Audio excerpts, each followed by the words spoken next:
ایک عربی ظالم نے قرآن پاک سر پہ رکھ کر اللہ کی قسم کھائی ہے کہ فاتحہ کے بغیر نماز نہیں ہوتی۔ قسم کی بھی ضرورت ہے، ہمارا بھی ایمان ہے کہ فاتحہ کے بغیر نماز نہیں ہوتی، قسم کی کیا ضرورت ہے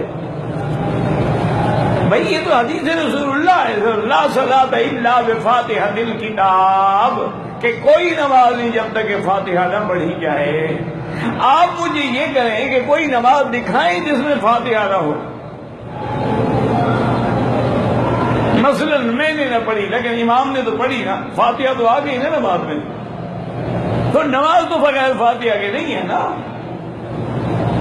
باقی یہ ہے کہ امام ابو حنیفہ رحمۃ اللہ علیہ جو فرماتے ہیں کہ بھئی مقتدی نہ پڑھے، وہ گھر سے نہیں کہتے، وہ بھی کہتے ہیں کہ یہ قرآن ہے کہ جب قرآن پڑھا جائے تو سنو اور چپ رہو، اور یہی حدیث صحیح ہے۔ ابی موسیٰ اشعری رضی اللہ عنہ راوی ہے، مسلم شریف کی حدیث ہے کہ اذا قرأ فانصتوا، جب امام پڑھے تو تم چپ رہو۔ یہ دو حدیثیں ہو گئی، اور تیسری حدیث میں حضور نے فرمایا ہے کہ من کان لہ امام فقراءۃ الامام لہ قراءۃ، جس آدمی کا امام ہے، امام کی قراءت جو ہے وہی مقتدی کی قراءت ہے۔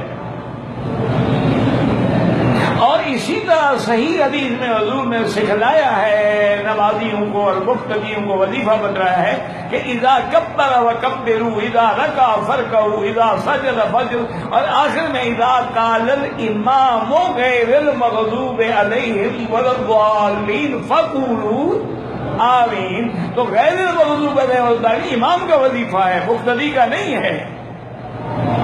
مقتدی کا وظیفہ ہے کہ وہ کہے آمین بس۔ اور اسی طرح سے حدیث ہے رسول اللہ کی کہ من ادرک الرکوع فقد ادرک الرکعہ، ایک آدمی اگر رکوع میں آ کے ملا ہے اس کی رکعت شمار ہوگی، اس نے کچھ نہیں پڑھا۔ یہ ساری حدیثوں کو جمع کر کے اللہ تمام ائمہ پہ کروڑ رحمتیں کرے، اور امام ابو حنیفہ پہ اللہ رحمتیں کرے، انہوں نے ساری حدیثوں پہ عمل کیا۔ بڑے افسوس کی بات ہے کہ جو امام 4 حدیثوں پہ عمل کر رہا ہے اس کو تو کہتے ہیں یہ حدیث نہیں مانتا، جو صرف ایک حدیث پکڑے ہوئے ہیں وہ حدیث پہ عمل کرتے ہیں۔ امام صاحب نے کہا کہ لا صلاۃ الا بفاتحۃ الکتاب، یہ ہے کہ جب تم اکیلے ہو یا امام ہو، اگر مقتدی ہو اذا قرأ فانصتوا، چپ رہو،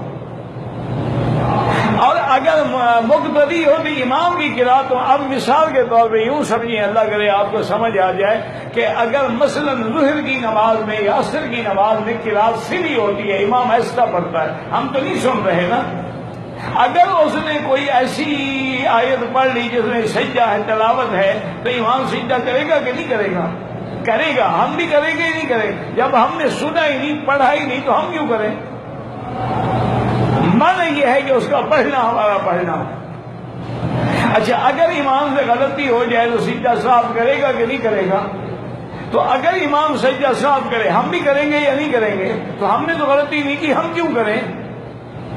معلوم ہوا کہ اس کی غلطی بھی ہماری غلطی ہے۔ تو اس لیے بلا وجہ کسی پر نہ قرآن کی قسمیں کھایا کریں، اور تمام ائمہ الحمدللہ کبھی کسی پہ اعتراض نہیں کرتے۔ امام احمد بن حنبل رحمۃ اللہ علیہ فرماتے ہیں کہ جہری نمازوں میں مقتدی فاتحہ نہ پڑھے، صرف سری میں پڑھ لیا کرے۔ اور اسی طرح امام شافعی فرماتے ہیں کہ ہر نماز میں پڑھے۔ امام ابو حنیفہ فرماتے ہیں کہ نہیں، مقتدی ہے تو اس کا وظیفہ جو ہے وہ خاموشی ہے۔ تو تمام ائمہ برحق ہیں، اللہ ان کی قبروں پہ کروڑ رحمتیں کرے۔ بلا وجہ نہ قسمیں کھایا کرو، نہ ایک دوسرے پر اعتراض کیا کرو۔